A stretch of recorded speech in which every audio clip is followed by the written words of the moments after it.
Me gustaría comenzar diciendo algo que es elemental, y es aquello con lo que Aristóteles comienza su libro de la metafísica. Es que el hombre quiere por necesidad, anhela por necesidad saber, conocer la verdad. Todos nosotros somos unos inquietos buscadores de la verdad, continuamente, en todos los niveles. No nos da igual la verdad que la mentira. Queremos conocer lo que son las cosas. Cuando vemos un fenómeno atmosférico nos preguntamos ¿qué es eso? No nos da igual que nos digan que es una pintura puesta en el aire o un fenómeno atmosférico. Cuando nos dan un comestible nos interesa saber si realmente produce la salud o la muerte, y no nos da igual que sea una cosa o la otra. Es decir, realmente nos importa mucho conocer la verdad. Pues bien, a lo que esa facultad humana que busca la verdad le podríamos llamar la dimensión científica del hombre. Es decir, la ciencia, la episteme, frente a la doxa, a la opinión. Ya esto Platón lo había descrito con admirable belleza. Y es que en los grados del saber uno debe ir subiendo, desde la mera opinión hasta el conocimiento, dice él, noético, hasta el conocimiento epistémico, es decir, hacia lo científico, hacia lo que conoce realmente lo que son las cosas. De tal modo que el grado superior del saber en el hombre es científico y el inferior es el de la mera opinión. Pues bien, ¿qué significa la ciencia? ¿Qué es la ciencia? ¿Qué es esa dimensión del hombre racional que trata de buscar la verdad y que es científica?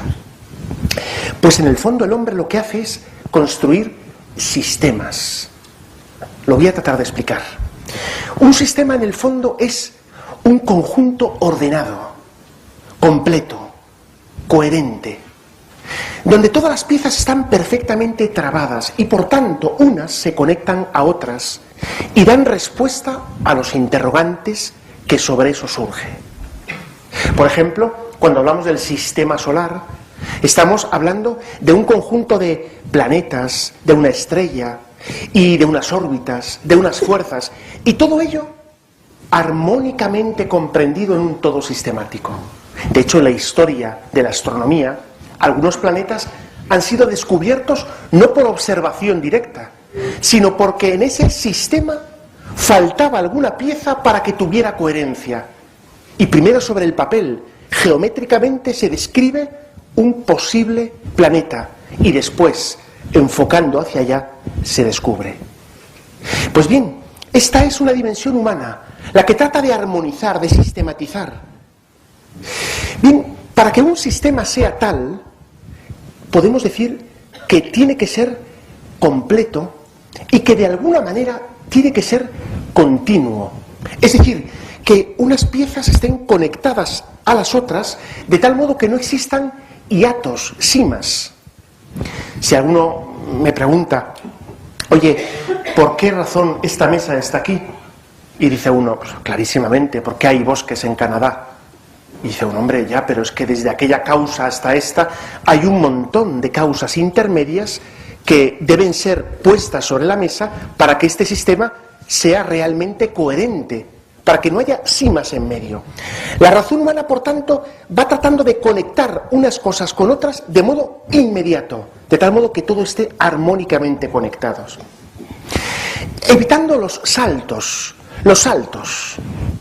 La mitología era una exposición llena de saltos. Si, por ejemplo, uno dice, oye, ¿por qué está habiendo, o por qué ha habido una tormenta tan grande? Y uno dice, pues porque el dios Apolo se ha enfadado contra otros dioses que han tratado de... y entonces ha soplado con fuerza, y uno dice, bueno, da la impresión de que desde esa descripción hasta lo que estoy viendo hay un salto que mi razón describe o descubre como improcedente. Por eso, cuando, en fin, uno descubre que los magos de Oriente, el día 6 de enero, y no quisiera tampoco, en fin, dar un dato de demasiada primicia en este foro, pues cuando uno descubre que quizá necesita algún tipo de explicación añadida para que cuadre el sistema, pues es el paso del mito al logos, a la ciencia, y esto es razonable. Lo he dicho un poco más crípticamente por si acaso. Bueno, bien, hasta aquí todo parece bastante elemental, pero aquí surge un primer elemento de prejuicio. Claro, si todo ha de ser continuo, quiere decirse que en la explicación de las cuestiones materiales, todas las causas que de ello dependan deben ser materiales. Por tanto, la ciencia empírica se cierra a una trascendencia que supondría un salto y por tanto algo no estrictamente científico. Bien, esto parece que es una hipótesis aparentemente bastante razonable, pero vamos a ver si esto es así. Este interés, el de erradicar de la razón humana todo aquello que sea de orden meta empírico, parece que es una doctrina muy al uso, como si hubiera dos ámbitos totalmente separados en nuestras vidas. Uno, lo que se refiere a la reflexión racional acerca del mundo empírico, material, incluso a nuestro origen de por qué existimos. Y otro distinto es ese ámbito de creencias, de afirmaciones que podríamos introducir dentro del ámbito de la fe, pero son dos mundos incomunicables. De tal modo que cuando uno es científico, uno es científico. Y cuando uno es creyente, uno es creyente. Pero ser científico y ser creyente no son dos elementos homogéneos y por tanto caminan en direcciones distintas. Bien. Sin embargo, a partir del siglo XIX hay una gran crisis, una convulsión en el mundo de la ciencia. Y es que la ciencia, esta dimensión humana, racional que todos tenemos, se fue evolucionando, fue creciendo admirablemente, pero llegó a una grave crisis, lo que podríamos llamar la crisis de la discontinuidad. Es decir, de pronto descubre la ciencia, por la reflexión humana, que descubre que dentro de cada ámbito científico no se da solución a los grandes problemas, a los problemas del fundamento. Por ejemplo, en física, se ve que lo que parecía una hazaña muy a la mano, la unificación de todas las fuerzas, la fuerza gravitatoria, electromagnética, nuclear débil, nuclear fuerte, vemos que es una cuestión de difícil resolución. Parece, últimamente, que la teoría de la supersimetría, de las cuerdas, parece que permite hacer esto. En cualquier caso, algunos científicos dicen ya que habría que añadir una nueva fuerza, que sería algo así como una fuerza ordenadora. Es decir, descubren que lo que parecía totalmente coherente tiene una cima que no conseguimos alcanzar. Por ejemplo, en biología también parecía que la teoría evolucionista de Darwin agotaba ya radicalmente la capacidad de comprender lo que está sucediendo en la biosfera. Sin embargo, los registros, los residuos fósiles han mostrado que es inexplicable por la pura ley del evolucionismo. Es decir, que en periodos muy pequeños de tiempo existen unas diferencias enormes, saltos cualitativos muy difícilmente, de modo imposible podría decir, explicables por la pura evolución. También podemos admirarnos en saltos, discontinuidades en el conocimiento humano. Por ejemplo, el hecho de la abstracción. Lo que aquí estamos haciendo es comunicar conceptos, palabras. No son cosas materiales, como pretendía un reísta, Kotarbinsky, que decía que no existen más que nombres de cosas materiales. Bueno, los primeros que le contestan a él le dicen, ¿y la materia es, el concepto de materia es material? ¿Me podría definir la materia en términos puramente materiales? En fin, es mejor no seguir por este camino. Pero en cualquier caso, la gran crisis vino a partir de 1900. Les voy a contar una anécdota, es una anécdota un poco así científico, matemático, filosófica. Se refiere al problema o al programa Hilbertiano. No se han equivocado de lugar, ni de sala ni de tema, ¿eh? Esperen que al final trataremos de aterrizarlo. ¿Y qué decía el proyecto Hilbertiano? Claro, comienzos del siglo XX, esta crisis en la ciencia parecía que estaba haciendo mella.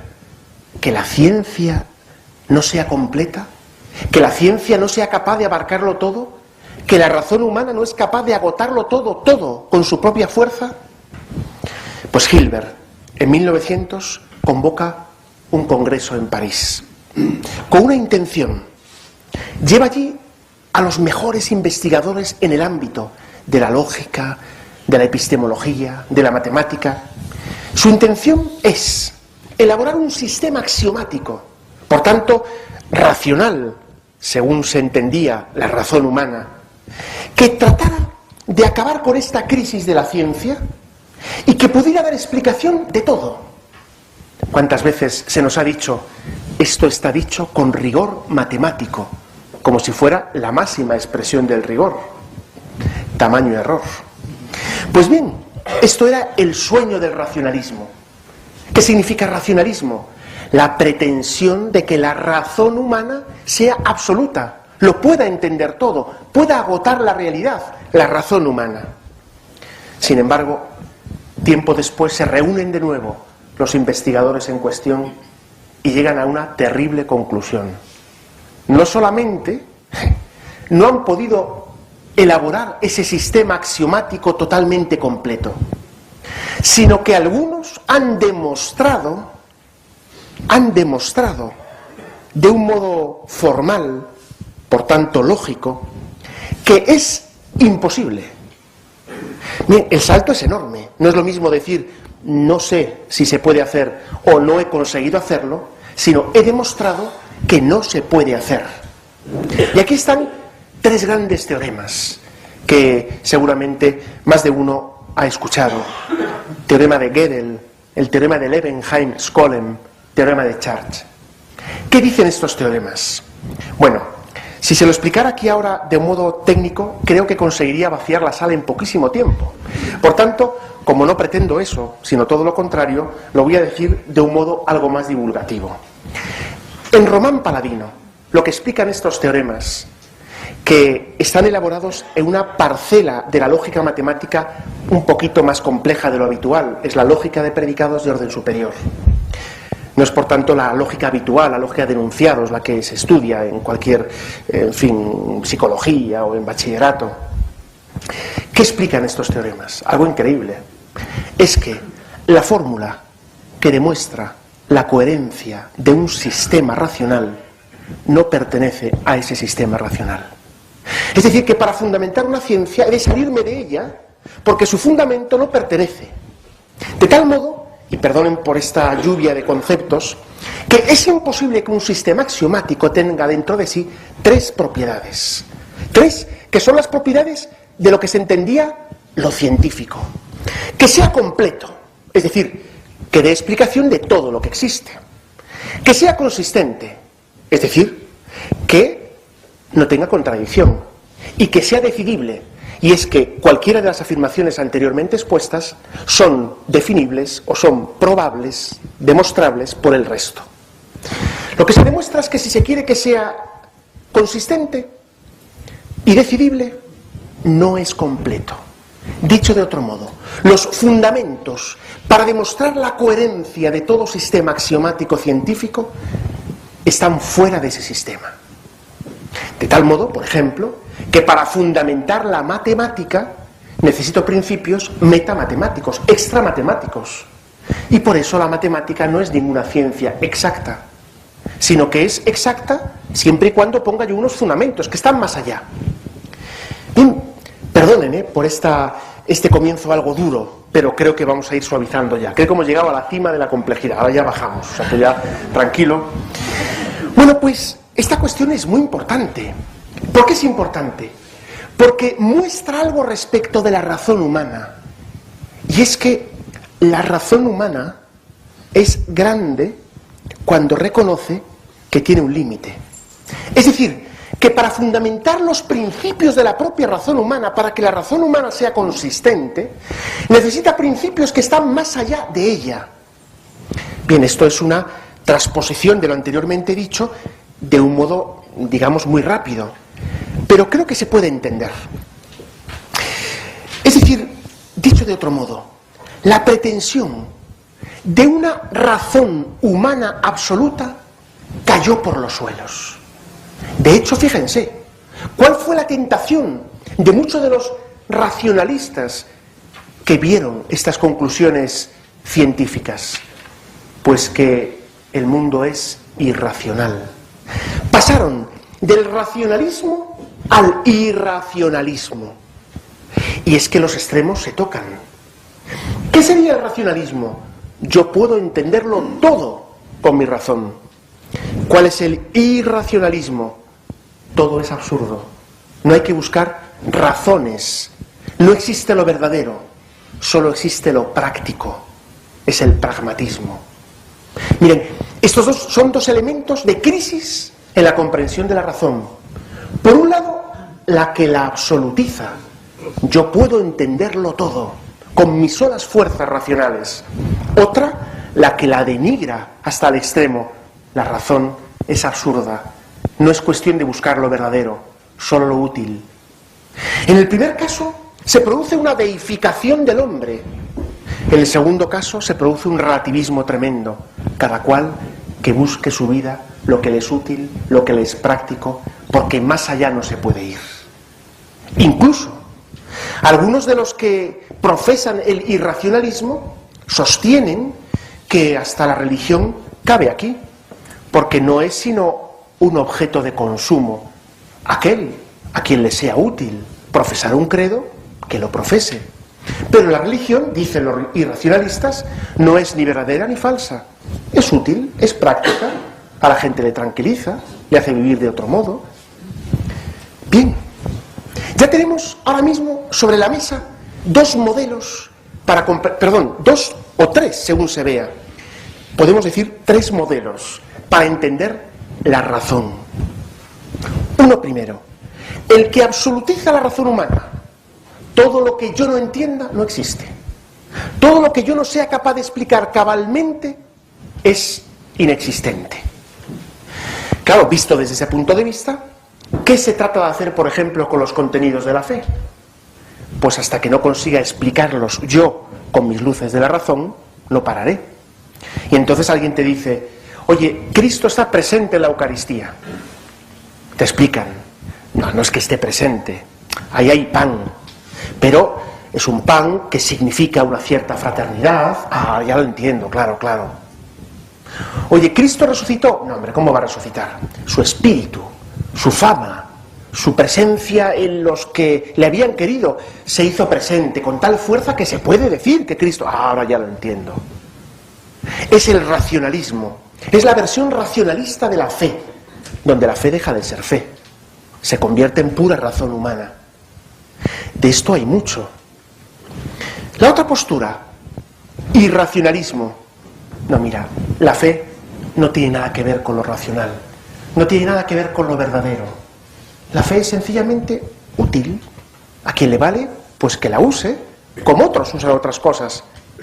Esta postura parece muy tolerante, palabra terrible, pero bueno, parece, no es que no haya que ser tolerante, hay que ser más que tolerante, hay que amar la verdad, no tolerarla, hay que amar la verdad, y hay que luchar contra lo falso y ayudar al que yerra a que salga de su oscura cueva de la falsedad.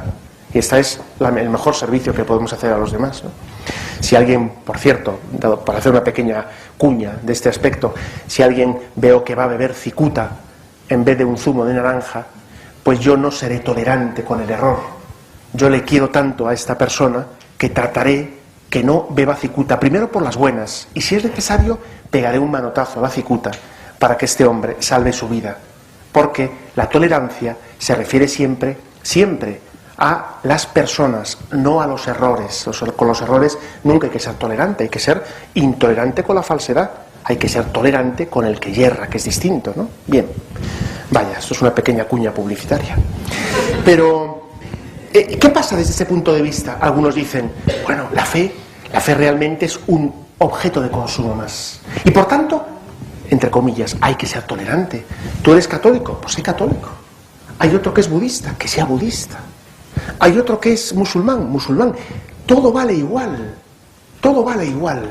porque dicen estos, al final son objetos de consumo para tu uso particular. No tiene que ver con la verdad o con la falsedad, tiene que ver solamente con tu bienestar particular. Bueno, esta postura es tremenda, es también atroz. Por cierto, decía Aristóteles una cosa muy interesante: los que profesan este tipo de doctrinas negando la verdad, lo dicen siempre en teoría, nunca en la práctica. Dice él, lo dicen siempre, in actu signato, no in actu exercito. Dicho de otro modo, cuando uno dice, no, hombre, no, si es que todo da igual hasta que te afecta a tu bolsillo o a tu salud, donde ya no todo da igual, cuidado, Oye, ¿qué postura económica es la mejor? ¿Esta o esta? Hay que ser tolerante. Bueno, si va por ahí, te quedas sin un duro o sin un euro en tu cuenta. Pues oye, de ninguna manera, coge esta otra. ¿Por qué? Porque me afecta. Decía Aristóteles que es lo que le pasaba a Pirrón de Lea, que no creía en la verdad. Dice, sí, no cree en la verdad, pero cuando va de camino hacia Megara, ve un hoyo en la tierra y lo bordea. Como si no fuera lo mismo un agujero que un no agujero. Dice, es decir, que estos que teóricamente sostienen que todo da igual y que no existe la verdad, a la hora de la verdad sí que lo sostienen. Bien, cabe una tercera postura. La tercera postura es la de una razón distinta. Es la de una razón que no se cree absoluta. Es una razón que se sabe participando de una razón superior. Es una razón que reconoce sus límites. Miren, es que la razón tiene una gran habilidad, la razón humana. Es capaz de demostrar cosas que son. Es capaz de demostrar cosas que no son. Y es capaz de demostrar que hay cosas que yo no sé demostrar, pero que son demostrables. Esto nos pasa en la práctica de un modo muy ordinario. No sé de cuántos de los que están aquí son ingenieros aeronáuticos, pero si realmente uno se sube a un avión de estos transatlánticos, de estos grandes, se sube, lo mira desde fuera, te dicen lo que pesa y te dicen qué va a hacer a partir del momento que cierren las puertas. Yo no sé quién es capaz de demostrar sobre un papel que eso va a funcionar, pero ya nos metemos porque estamos acostumbrados. Pero que no somos capaces de demostrar que eso es así, vamos, para la mayoría de nosotros. Un ingeniero aeronáutico inmediatamente te hace las cuentas. ¿Qué es lo que pasa? Que lo que sí soy capaz es de demostrarme a mí mismo que hay gente que sí es capaz de demostrarlo. ¿Por qué no se cae este tejado que hay aquí arriba? Podría caerse. Bueno, porque yo sé que hay alguien que sí es capaz de demostrar que esto no se cae. Y por eso estamos aquí tranquilos, porque creemos en los ingenieros y creemos en los arquitectos. Es decir, que esto en la vida práctica sucede mucho. Pero ¿y por qué solo en la vida práctica? Por ejemplo, ¿por qué existe el mundo? ¿Por qué existe el mundo? Uno dirá, le veo venir. Nos va a hablar de la creación. Hombre, claro que voy a hablar de la creación. Dos posturas. Una, el mundo ha surgido por azar. ¿Alguno podría explicarme lo que es el azar? El azar. Miren, el azar es una de esas palabras, y si no, reto, con perdón, a quien sea, a que demuestre que no es así, una de esas palabras llenas de irracionalidad. Es una tapadera. No, perdón. Existen cuestiones causadas o existen cuestiones que se producen por libertad. O libertad o causalidad. Efectivamente, yo ahora puedo decidir seguir hablando o callarme. Esto lo decido por libertad y con libertad. Esto no es predecible. No es predecible. Que ustedes estén sentados aquí, más o menos predecible, pero cualquiera en cualquier momento puede levantarse e irse. ¿Por qué? Porque son libres ustedes. Yo no puedo demostrar cuántos van a quedar aquí dentro de 8 horas cuando acabe esta conferencia. No puedo demostrarlo, porque depende de su libertad. Pero hay cosas que sí son predecibles. Es decir, yo estoy convencido que si alguien me da un billete de 50 euros y yo coloco un mechero debajo, saltaría, en fin, con una cierta mesura, ¿no? Medida, pues yo diciendo, oye, en ningún lado está asegurado que esto se vaya a arder. Nadie tendría duda de que el billete de 50 euros va a arder. ¿Por qué? Porque ahí no hay libertad entre el fuego y el billete, y el papel no existe libertad. Bien, ¿por qué ha surgido el universo? Esta es una gran cuestión, muy importante. O sea, ¿el ser existe porque sí? Bueno, esto De hecho, los griegos, cuando se plantearon de lleno, de frente esta cuestión, solo tuvieron una salida para evitar el problema del principio, el eterno retorno. Pero el eterno retorno no es una respuesta, es evitar el problema. Oye, ¿dónde comienza esta línea? Hacemos una cosa, si la convierto en circular, ya no pregunto dónde comienza la línea, es circular. Pero pero la cuestión gorda, grave, se deja sin resolver. ¿Por qué existe la línea, aunque sea curva? ¿Por qué? Es decir, ¿por qué el ser y no más bien la nada? Como decían los post-hegelianos del siglo XX. ¿Por qué el ser y no más bien la nada? ¿Por qué el ser? Bueno, obviamente la pregunta o la respuesta a esto deja sin palabras a los científicos sensatos. Podría traerles aquí ejemplos de filósofos agnósticos o ateos, que ellos mismos reconocen que el modelo de la creación creacionista concede una coherencia al sistema científico extraordinario. Lean, por ejemplo, las posturas de Stefan Gould, ahora muy de moda, que muestra o dice que no se pueden superponer ni oponer el modelo creacionista y la ciencia actual. Es más, llega a decir, aporta una coherencia al sistema que ya quisiera la ciencia tener por sí misma.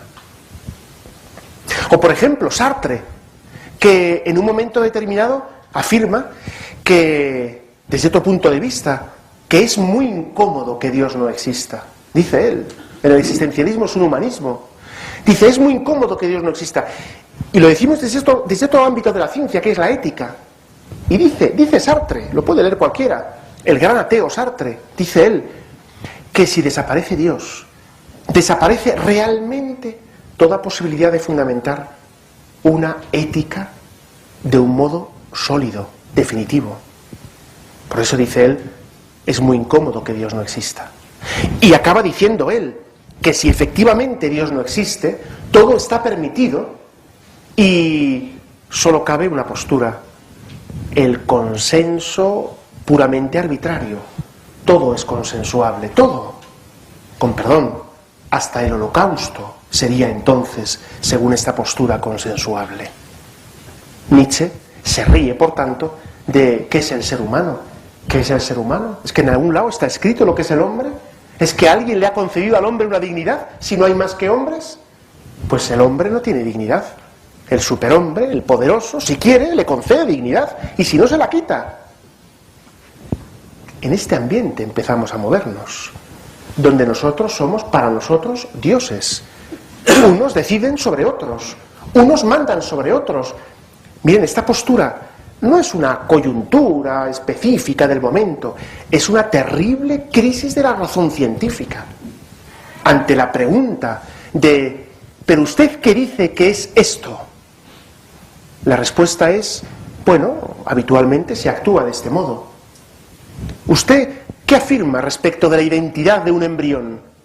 La respuesta es, bueno, de hecho, lo que las leyes dicen. Pero yo no le pregunto lo que las leyes dicen. Yo le pregunto, ¿qué es? ¿Qué es esto? Oiga, perdone, aquí pone, se puede beber todo lo que hay aquí. ¿Qué es esto? Bueno, lo puede beber usted, pero es que me han dicho que esto es cicuta. Bueno, pero está permitido. Usted, perdone, yo quiero saber qué es esto. La pregunta por la esencia se difumina. Solamente hay una pregunta cuando la razón humana se ha debilitado hasta tal extremo. La pregunta por lo legal, por lo permitido. Pues bien, efectivamente, para entender la realidad en su esencia, en su naturaleza, la razón pide fundamentos sólidos. Y es aquí donde la razón se abre a la fe. Se abre. Pero la fe no es una imposición extrínseca y voluntarista, sino que la razón descubre que la fe es creíble. Es decir, no es que ante el enigma de la razón me dicen, mira, el mundo existe porque un día el dios Apolo decidió lanzar un rayo y entonces esto se convirtió. No. Es que la fe la auténtica fe, te afirma algo, te responde de un modo adecuado a las inquietudes de la razón. Es decir, que existe una discontinuidad continua. La razón y la fe no son lo mismo, pero son inseparables. Y donde podríamos decir que el conjunto de la racionalidad, en el sentido absoluto de la palabra, abarca tanto la razón humana como las que entendemos por la fe, que no deja de ser sino sabiduría divina. Dicho de otro modo, el hombre está llamado a trascender su razón y entrar en la razón con mayúscula, que es el logos, es decir, Dios mismo. Y es que uno de los elementos fundamentales de la razón es que se sabe creada, se sabe limitada. Aunque a cualquiera de ustedes alguien les intentara convencer de que ustedes o yo tenemos una razón creadora, esto ninguno se lo cree. Yo soy capaz de darme cuenta que mi razón no crea la realidad. Hombre, en ámbitos morales me hago creer que sí, que yo me creo el bien y el mal, pero no es así. ¿Cuál fue el pecado de nuestros primeros padres? ¿Qué nos relata el Génesis? Esta pretensión. Mira, tú vas a ser capaz de fundar la realidad. Este es el árbol de la ciencia del bien y del mal. Tu razón es capaz de constituir lo que existe, de decir lo que es bueno y lo que es malo, lo que es verdadero y lo que es falso. Tú eres Dios. Pero sabemos que no. Si uno va con el coche, perdón por estos ejemplos, pero a veces conviene hacer así un descenso, que uno va con el coche y de pronto se da cuenta que le falla el freno, es decir, que se ha roto el freno. Dice uno, bueno, da igual, a partir de ahora el acelerador es el freno. Por mucho que se lo diga, y se lo diga en verso, en prosa, en todo tipo, creo que no va a durar mucho tiempo esa consideración, pero por otro motivo. Porque, claro, si uno está cayendo desde un 8º piso hacia abajo, dice uno, bueno, si el suelo es una almohada, vale. Todavía no sabemos ninguno que nos haya dicho si hizo eso durante la caída. ¿Por qué? Porque es absurdo. Bien, esta pretensión humana de que su razón sea absoluta es absurda. Nadie puede decirse con una mínima coherencia, mi razón es absoluta. Todos saben que es una razón real, consistente, con capacidad de coherencia, pero efímera en el sentido de limitada y por tanto creada. ¿Qué busca entonces la razón creada? Busca la razón increada, busca lo absoluto, busca lo que se sustenta a sí mismo. Este dinamismo de trascendencia de la razón humana es natural, lo tienen todos los hombres, lo tenemos todos.